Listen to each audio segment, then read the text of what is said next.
Today we're going to look at just one example of filtering and what I'm looking for as I make my riding plans.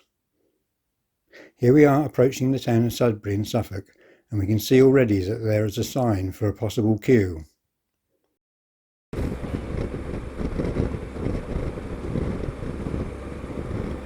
As I come down the hill and enter the 30 zone, I'm continuing to update my rear view.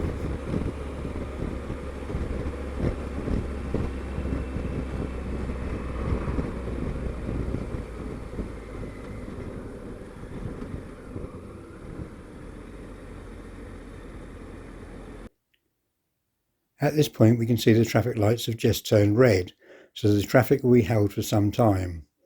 Is there an opportunity to filter here? My first concern though is whether the lorry may make a late turn into the industrial estate. I hold back until I'm happy that it won't. A quick update of my mirror and blind spot, just in case someone other than my riding buddy is having the same idea, and I move out. If it's safe to do so, don't be afraid to give yourself extra space from the vehicles you are passing, in case they open a door or a pedestrian steps out.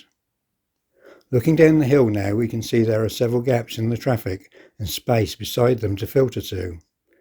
You always need planned landing spaces. I'll just point out that here we cannot filter all the way to the front. Firstly, these lights have an advanced stop line with a cycle area, and even if it wasn't there, this is also a lights controlled crossing. The next hazard to consider is the junction on the left. We can see there's a big gap where the cream coloured house is, but as we move forward that is marked as keep clear. Looking over the cars we can see the junction is clear and safe to continue filtering. Watch out for these big gaps, they should always set off your alarm bells. At this point a large HGV lorry comes into view that is going to turn towards us. Our information has changed.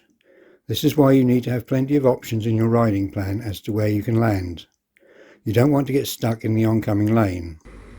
I decide that beside the gap between the silver van and white car is where I'm going to land.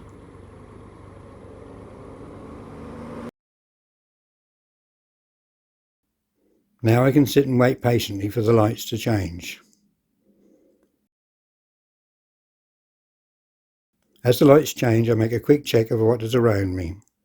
This is where you have to watch out for the last vehicle that you have passed, if you are beside a gap and not actually in it. If they try to push through as you both pull away, just ease off and let them, and then drop in behind. This time all was good, and finally I checked left and right at the crossroads and we are on our way into town. Filtering always has to be done with extreme caution. Hope this was useful. Let's watch it again without the pauses.